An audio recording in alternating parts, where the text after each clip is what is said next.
आज की हमारी कहानी है सपनों की बेटी।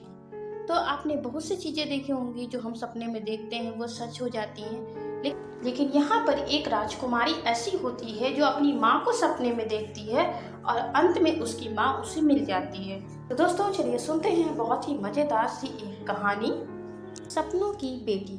बहुत समय पहले हिमालय की तलहटी में बसा एक अत्यंत सुंदर और समृद्ध राज्य था पिथौरागढ़।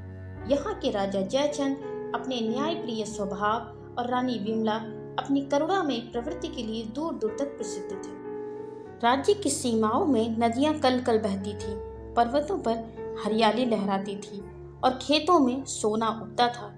राजमहल एक विशाल पत्थर की पहाड़ी पर बना था, जिसे सफेद संगमरमर और नीली कांच की खिड़कियों से सजाया गया था। सुबह सुबह जब सूर्य की किरणें महल की दीवारों से टकराती तो पूरा नगर जैसे सोने की तरह चमक उठता था। राजा जयचंद एक दूरदर्शी शासक थे। उन्होंने राज्य में शिक्षा, व्यापार, संस्कृति को खूब प्रोत्साहित किया। राज्य में कला, संगीत, नाटक और साहित्य की भी समृद्ध परंपरा थी। वहाँ पर लोग नाच गाने को भी एक कला मानते थे और उस कला को बहुत अच्छे से उस समय भी बहुत ही सुंदर ढंग से प्रस्तुत किया जाता था। हर पूर्णिमा को रानी विमला स्वयं महल के बगीचे में नृत्य सभा का आयोजन कराती थी, जिसमें नगर के सभी लोग आमंत्रित होते थे। सभी वर्ग के लोग सम्मान और स्नेह से रहते थे। कोई भूखा नहीं सोता, कोई भयभीत नहीं रहता। हर कोना सुखमय और शांत था। इस राज्य की रक्षा के लिए यहाँ की कुल देवता का मंदिर राजमहल से कुछ ही दूरी पर था।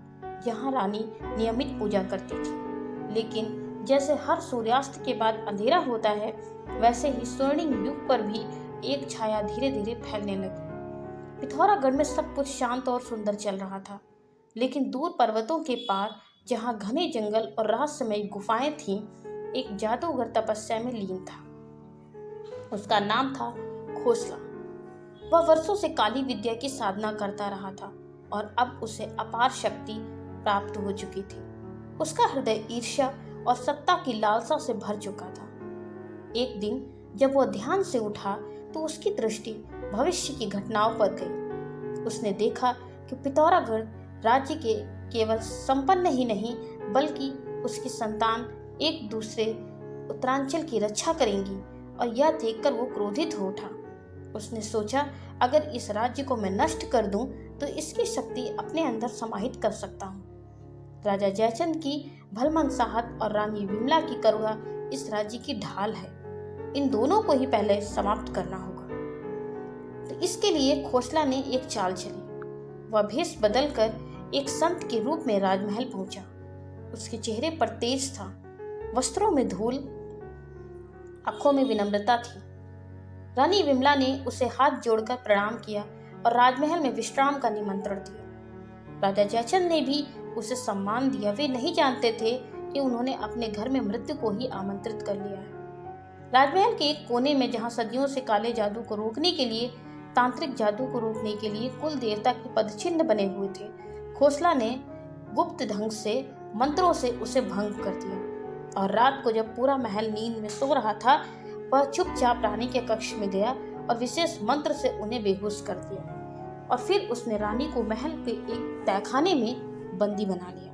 रानी को उन्हीं के राजमहल की एक जेल में कैद कर दिया, जो अब तक केवल राजा और रानी के ही जानकारी में थी, वो तहखाना। राजा जयचंद को जब इसकी सूचना मिली तो वे महल में भागते हुए आए, लेकिन जैसे ही उन्होंने खोसला को ललकारा, उसने अपने जादू से राजा को एक सुनहरे तोते में बदल दिया। वह तोता महल के बगीचे में जाकर उड़ गया और इस तरह से राजा की आत्मा उस तोते में कैद हो गई। और उस अंधेरी रात में जब माँ बाप दोनों को ही ना पाकर उनकी छोटी सी बच्ची इधर उधर अपने माँ बाप को ढूंढ रही थी कि मेरे मम्मी पापा कहाँ चले गए, जब तूफान अपने चरम सीमा पर था, तब एक महिला ने महल के पीछे से उस छोटी सी बच्ची को गोद में ले लिया। वो थी नन्ही सी राजकुमारी की दाई माँ, जो उसे उस दुश्मन से बचाना चाहती थी। इसलिए उसने सिर पर घूंघट ओढ़कर उस छोटी सी बच्ची को अपने साथ ले जाना ही सही समझा। इसीलिए उसने रात के अंधेरे में राजमहल के एक रहस्यमयी दरवाजे से चुपचाप निकलकर उस छोटी सी बच्ची को लेकर चली गई। वो थी मेहरा। मेहरा ने अपनी आंखों के सामने उस राजमहल और राजमहल के राजा रानी और उस छोटी सी बच्ची की जिंदगी बर्बाद होती हुई देखी थी। वो बहुत परेशान थी, लेकिन वो कर भी क्या सकती थी। राजमहल के गुप्त मार्गों से होती हुई वो पिछली पहाड़ियों में उतर गई। वहां पर एक पगडंडी पर एक गांव था, जहां पर एक छोटा सा आश्रय था, उसकी बड़ी बहन का घर। कई बार वह नवजात बच्ची से सकती, रोती, मगर वह हर बार उसे सीने से चिपका कर फुसलाती, चुप हो जा राजकुमारी, चुप हो जा। अगर घोंसला को तेरे बारे में पता चल गया तो वो तुझे भी मार देगा। और इस तरह से उसने चुपके से राजकुमारी को पालना शुरू कर दिया। इस तरह उस गांव नागधरा में वो दोनों बहनें रहती थीं और दोनों बहनें उस छोटी सी बच्ची को अपने साथ रखती थीं और उसे बहुत ही प्यार देती थीं। गांव में ये बात किसी को नहीं पता थी कि वह छोटी बच्ची कौन है। लोग बस यही जानते थे कि मेहरा की बेटी है। समय बीतता गया, रोशनी बड़ी होती गई। उसकी आंखों में गहराई थी, उसकी मुस्कान में कुछ अलग चमक थी और उसके स्पर्श में एक कोमल शक्ति। गांव की स्त्रियां कहती, इस बच्ची में तो कुछ विशेष है, यह किसी देवता की दान है। मेहरा ने रोशनी को हमेशा एक सामान्य जीवन देने की कोशिश की, परंतु रानी की शिक्षा की परंपरा को वह नहीं भूली। उसने रोशनी को बचपन से ही पढ़ने, लिखने, संगीत, तीरंदाजी सब चीज का अभ्यास कराया था। रोशनी जब 10 वर्ष की हुई तो वह घोड़े की भी सवारी करती थी, पेड़ों पर चढ़ सकती थी और अपने भीतर की ऊर्जा को वह समझने लगी थी। लेकिन एक चीज जो मेहरा कभी नहीं रोक सकी, वो था उसका सपना। रात होते ही रोशनी को एक सपना आता है और वो बार बार उसी सपने को देखती है। एक रोशनी से भरा हुआ महल, एक सुंदर स्त्री जो एक गहनों से सजी धजी हुई है, जेल में कैद है, जो उसे देखती हुई कहती है, रोशनी मेरी बच्ची, मुझे बचा लो, मुझे बचा लो। हर बार रोशनी हड़बड़ा कर ये सपना देखकर उठकर बैठ जाती थी और उसका दिल धड़कने लगता था, शरीर पसीना छोड़ देता था। कई बार उसने मेहरा से उस सपने के बारे में पूछा, माँ मुझे ये सपना क्यों आता है? कौन है वो औरत? वो क्यों मुझे बुलाती है? लेकिन मेहरा हर बार मुस्कुरा कर कहती, बेटी सपने सिर्फ सपने होते हैं, दिल को हल्का करने के लिए आते हैं, तो ज्यादा मत सोच। पर वो अब 16 साल की हो चुकी थी। उसकी आत्मा सवाल पूछने लगी थी। एक दिन उसने तालाब के किनारे बैठकर खुद से कहा, अगर ये सपना झूठ है तो क्यों मुझे हर बार सच्चा लगता है? क्यों मेरे मन में कोई अदृश्य डोर खींचती है? उसी पल एक सुनहरा तोता आकर उसके पास बैठ गया और उसने बोला, रोशनी अब समय आ गया है, चलो तुम्हारा रास्ता यहीं से शुरू होता है। तालाब के किनारे सूरज की आखिरी किरणें जल में जब बिखरी हुई थी तो रोशनी की आंखें सुनहरे तोते को घूर रही थी। वह कोई आम तोता नहीं था, उसके पंखों में अजीब चमक थी और उसकी आवाज में गूंजती हुई गंभीरता। तुम कौन हो? रोशनी ने कांपती आवाज में पूछा। तुम कौन हो पक्षी? तोते तुम कौन हो? तोता कुछ क्षण चुप रहा और फिर बोला, मैं वो हूँ जिसे तुमने खो दिया और जिसे तुमने कभी जाना ही नहीं। क्या? रोशनी की आंखों में हैरानी थी। तोता पेड़ की डाली पर बैठ गया और बोला, तुम्हें वो सपने क्यों आते हैं जानती हो? क्योंकि वो सिर्फ सपने नहीं हैं, वो यादें हैं जो तुम्हारे खून में बह रही हैं। वो महल, वो औरत जो तुम्हें पुकारती है, वो तुम्हारी माँ है। रोशनी अचंभित हो गई। मेरी माँ? लेकिन मेरी माँ तो मेहरा है। मेहरा तुम्हारी माँ नहीं है, तुम्हारी रक्षक है। तोते ने कहा, वह तुम्हें उस जादू से बचा कर लाई है, वो जादू जिसने तुम्हारे राज्य को निगल लिया है। तुम्हारे असली माता पिता राजा जयचंद और रानी विमला है, जो अब भी उस जादू में फंसे हुए हैं। रोशनी की आंखों में आंसू आ गए। ये सब सच है? अगर ये झूठ होता तो तोते ने कहा, तो मेरी आवाज तुम तक ना पहुंचती ना। मैं तो तोता हूँ, आखिर मैं तुम्हें कैसे बता पाता? तो अगर ये झूठ होता तो मेरी आवाज तुम तक पहुंच ही ना पाती। और मैं, वह पल भर के लिए रुका, मैं तुम्हारा पिता हूँ, जिसे उस जादूगर ने तोते में बदल दिया है। अब रोशनी को जैसे सब कुछ याद आने लगा। वो सपना नहीं था, वो सच था। जेल में कैद वो रानी, उसकी आंखों में वो दर्द जो अभी उसकी आंखों में उतर आया था। तो अब मुझे क्या करना होगा? रोशनी ने धीरे से पूछा। तुम्हें उस महल तक जाना होगा जो अब खंडहर बन चुका है, लेकिन वहां अब भी तुम्हारी माँ बंद है। केवल तुम्हारे प्रेम, तुम्हारी पहचान और तुम्हारे साहस के वे बंधन से ही वो टूट सकता है। लेकिन रास्ता कठिन है और खतरे भी बहुत हैं। रोशनी ने एक लंबी सांस ली। उसके भीतर कुछ बदल चुका था। वो अब सिर्फ एक गांव की लड़की नहीं थी, बल्कि एक उत्तराधिकारी राजकुमारी थी, एक बेटी और एक उम्मीद थी। उसी रात रोशनी ने मेहरा से सच पूछा। पहले तो मेहरा मौन रही और फिर आंसुओं में डूबती हुई उसने सच्चाई बयां कर दी। राजा, रानी, महल, जादूगर और कैसे उसने रोशनी को लेकर भागकर उसकी जान बचाई। तो अब बच्ची नहीं रही रोशनी, राजकुमारी, मेहरा ने कहा। राजकुमारी? आप राजकुमारी हैं। अब आप छोटी बच्ची नहीं हैं, अब मेरी बेटी नहीं है।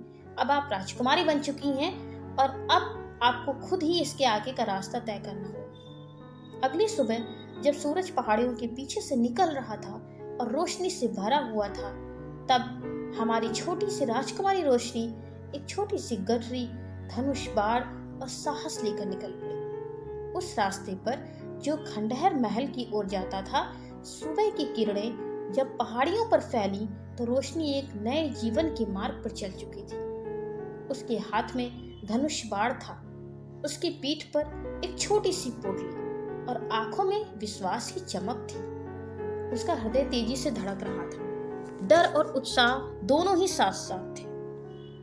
तोता, जो वास्तव में उसका पिता जयचंद था, वो उसकी अगुवाई कर रहा था। वह कभी पेड़ की डाल पर बैठता, कभी उड़कर आगे की दिशा बताता। रोशनी ने तोता पिता से पूछा, पिताजी, आपने जादू के समय कैसा महसूस किया था? क्या आप सच में सब कुछ जानते थे? तोते ने धीमे स्वर में उत्तर दिया, मैं सब देख सकता था बेटी, पर कर कुछ नहीं पाया। तुम्हें पल पल बड़ा होते देखने के लिए भी मैं तरस गया। इस तरह दिन ढलने लगा। सूर्य पश्चिम की ओर झुक गया और आसमान पर नारंगी छाया फैल गई। तभी तोता रुक गया। सामने एक गहरी घाटी थी। उसके पोर पर एक ऊंची चट्टान, जिसके ऊपर किसी समय का एक भव्य महल, जो अब टूटे खंभों और काई से ढका हुआ खंडहर बन चुका था। बेटी, यही है तुम्हारा राजमहल, तोते ने कहा। अब इसे देखो, यह तुम्हारा अतीत, तुम्हारी पहचान और तुम्हारा उत्तरदायित्व है। रोशनी ने देखा, वह महल वैसा ही था जैसा हमेशा उसके सपनों में आया करता था, परंतु वह सुंदरता अब वीराने में बदल चुकी थी। दीवारों पर बेलें उगाई थी और झरोखे टूट चुके थे। आसमान पर सन्नाटा था। आओ, तोते ने कहा, अब वो क्षण है जहां से तुम्हारा असली सफर शुरू होता है। वे महल के गुप्त द्वार के अंदर घुसे। रोशनी हर चीज को आंखें फाड़कर देख रही थी। दीवारों पर राजवंश की चित्रकथाएं, संगमरमर पर टूटी हुई सीढ़ियां और महल के केंद्रीय कक्ष तक जाती हुई भव्य गलियां।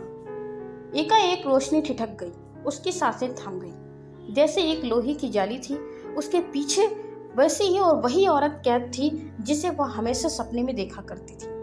वो थी रानी विमला। उसकी आंखों में स्नेह, पीड़ा और आशा एक साथ थी। रानी ने धीमे स्वर में कहा, रोशनी बेटी, क्या तू सच में आई है? रोशनी की आंखों से आंसू बह निकले। वह भागकर उस लोहे की जाली तक पहुंची। दोनों माँ बेटी ने पहली बार एक दूसरे को देखा सच्चे रूप में।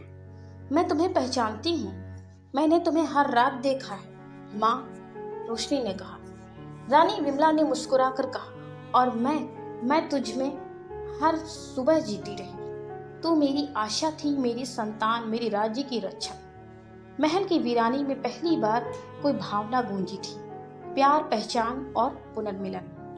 लेकिन ये तो बस शुरुआत थी। वर्षों का इंतजार और वर्षों की पीड़ा, एक अधूरी ममता, सब कुछ एक क्षण में बह निकला। उसके पीछे तोता, जो राजा जयचंद थे, धीरे से बोले, अब समय है सच्चाई को पूरी तरह जानने का। रोशनी, तुम्हें सब जानना होगा। रानी विमला ने अपनी कथा कहना शुरू की। जिस रात उस जादूगर खोसला ने हम पर हमला किया, वो केवल राज्य नहीं बल्कि हमारी आत्मा को भी कैद करने आया था। तुम्हारे पिता को तोते में बना करके उसको पेड़ में बांध गया ताकि वह सब देख सके और कर कुछ ना पाए, और मुझे उसने कोठरी में कैद कर दिया। ये वही जगह है जहाँ कभी शास्त्रों का अध्ययन हुआ करता था, लेकिन अब वही जेल बन गई है। पर एक बात उसने नहीं जानी कि रानी ने रुक कर रोशनी की ओर देखा। उसने ये सोचा कि माँ का प्यार किसी भी जादू से कम नहीं होता। रोशनी, मैं तुम्हें सपनों के जरिए तुम तक पहुंचना चाहती थी। मुझे भी कुछ विद्याएं आती थी और अपने राजकुल के देवता की सहायता से और उनकी दया से मैं तुम तक सपने में पहुंच पाती थी और तुमसे मिल पाती थी। रोशनी अब सब समझ चुकी थी। वह सपना उसे क्यों इतना सजीव लगता था और क्यों उसे पुकारता था। रोशनी ने पूछा, लेकिन माँ, हमने तुम्हें इस जेल से तो बाहर निकाल लिया, लेकिन हम अपने महल को पहले की जैसा कैसे बना पाएंगे। उसे क्षण तोते का शरीर कांपने लगा और तेज प्रकाश में वह तोता बदल गया। राजा जयचंद अपने असली रूप में प्रकट हुए, क्योंकि कुल देवता भी आजाद हो चुके थे और कुल देवता भी अपने उस राज्य को फिर से अपने उस उत्तराधिकारी को देने के लिए तत्पर थे। रोशनी ने दौड़कर पिता को गले लगाया। मेरी बेटी। उनकी आंखों में आंसू आ गए। राजा ने कहा, बेटी, तुम्हारे आने भर से इतना चमत्कार हुआ है। अब सोचो, हम अगर तीनों मिल जाएंगे तो क्या नहीं कर सकते। हम फिर से अपने राज्य को पहले की तरह बनाएंगे। राजा, रानी, रोशनी तीनों ने ऊपर की ओर देखा। बादलों के बीच एक विशाल चेहरा था और ये वही था जादूगर खोसला। अब वह अपनी काली शक्ति में और भी अधिक विकराल हो चुका था, लेकिन अब वो अकेला नहीं था। अब उसकी शक्तियां और भी अधिक बढ़ चुकी थी। अब खोसला और भी अधिक अदृश्य और शक्तिशाली तांत्रिक बन चुका था और वह चिंघाड़ते हुए बोला, मैंने कहा था ना, मैं लौटूंगा। बादलों के बीच खोसला की आंखें जल रही थी, बिजली की तरह चमकती हुई और आवाज किसी शंख की तरह गूंज रही थी। राजा जयचंद ने तुरंत रोशनी और विमला को पीछे हटाया। वो जानते थे खोसला अब केवल जादूगर नहीं बल्कि आकाशीय श्राप बन चुका है। वह पूरी तरह बादल बन चुका है। अब राजा, रानी और राजकुमारी महल के उस टूटे फूटे हिस्से की ओर भागे जहाँ पर उनके कुल देवता का मंदिर था और वहाँ पर तीनों मिलकर हाथ जोड़कर अपने कुल देवता से अपने जीवन की और उस राज्य के बचाने के लिए प्रार्थना करने लगे। और इस तरह से एक अदृश्य तलवार उन्हें मिली और वो तलवार राजा ने राजकुमारी को दी, क्योंकि उस तांत्रिक को अभिशाप था कि उस राजमहल का जो रक्षक होगा वही उसे मारेगा, और वो रक्षक थी राजकुमारी रोशनी। अब युद्ध होगा, राजा बोले, पर इस बार हम साथ हैं और हमारे साथ है हमारे कुल देवता की आस्था। महल के प्राचीन प्रांगण में आकाश और पृथ्वी के बीच युद्ध की तैयारी शुरू हो चुकी थी। राजा जयचंद ने अपने पुराने अस्त्र शस्त्र पहने, रानी विमला ने भी युद्ध देवी की पूजा की और रोशनी अब वो सिर्फ राजकुमारी नहीं, एक योद्धा पुत्री बन चुकी थी जिसके हाथ में कुल देवता की दी हुई तलवार थी। बादल यानी कि जादूगर नीचे उतरा। उसका चेहरा विकराल और भयानक हो चुका था। अब राजा और राजकुमारी ने मिलकर उस जादूगर से युद्ध किया और युद्ध में उसको हरा दिया। कुल देवता के आशीर्वाद से उन्होंने जादूगर को हराया और अपना राज्य को फिर से वापस पा लिया, और इस तरह से राजा, राजकुमारी और रानी फिर से अपने राज्य को पहले की तरह खड़ा कर पाए और राज्य में खुशियां खुशियां फैल गई। तो दोस्तों, ऐसी ही मजेदार और इंटरेस्टिंग सी स्टोरीज सुनने के लिए हमारे चैनल पर बने रहें और अगर वीडियो पसंद आई हो प्लीज एक लाइक जरूर कर दीजिएगा। Thank you. फिर मिलते हैं नेक्स्ट वीडियो।